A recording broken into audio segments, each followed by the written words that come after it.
looks like a takeoff of that picture at Radio City. Yeah. We have Steve. Hi, Hank. Nice to see you. Nice to be seen. Speaking of the makeup we were talking about earlier, how was that applied? What were you wearing on your teeth? Describe all that. You mean the makeup I have on now or the one in the movie? In the movie. Oh. 3 people would, spend about 2 hours applying various things, and I tried really not to look.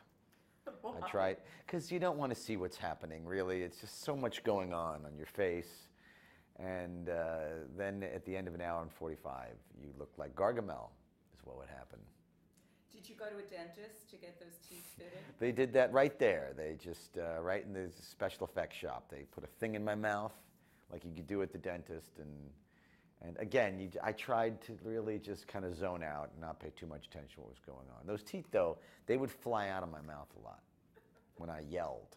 Like the vibration would make them dislodge, and many a take was ruined because the teeth would come flying out, which is not a great moment in your life. The Smurfs could have picked it up, and then you would have moved on from there. If they were more pleasant to work with, yes, but they have a lot of attitudes, those Smurfs. They're like, I'm not going to pick up teeth.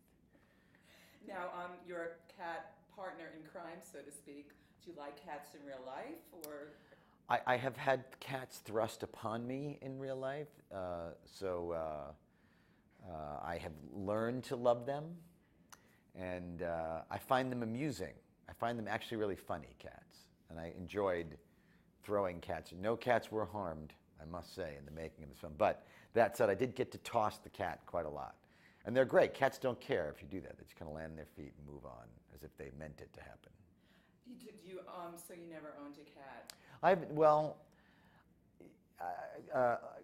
My girlfriend now has a cat for 10 years, so now it's my cat. And then someone else I was with years ago had 2 cats. And I love animals, so I would never get a cat on my own, but I have been roommates with cats. Gotcha. I love that Anton Yelchin plays the voice of Smurf Clumsy, and of course you work together in Huff. He was my son on Huff. Absolutely. So is that your idea to bring him in? No, I wish I could take credit for that. There was they were having trouble finding a clumsy Smurf voice, if I remember correctly.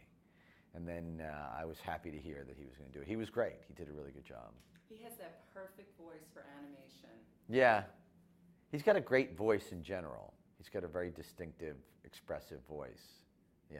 But you actually probably didn't even see each other while you were shooting. Not once. There were no Smurfs. There was no cat. There was no anything. There was no people.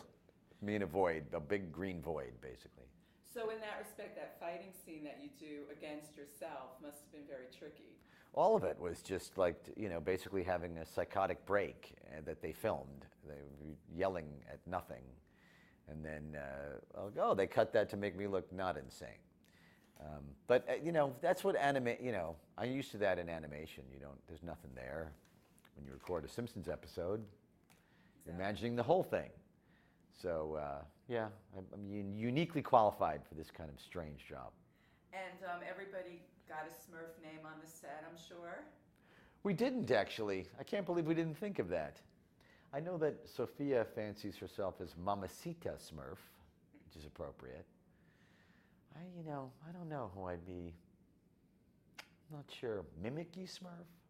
I relate to Grouchy Smurf, especially on a movie set when they've spent 2 hours plastering prosthetics to your head.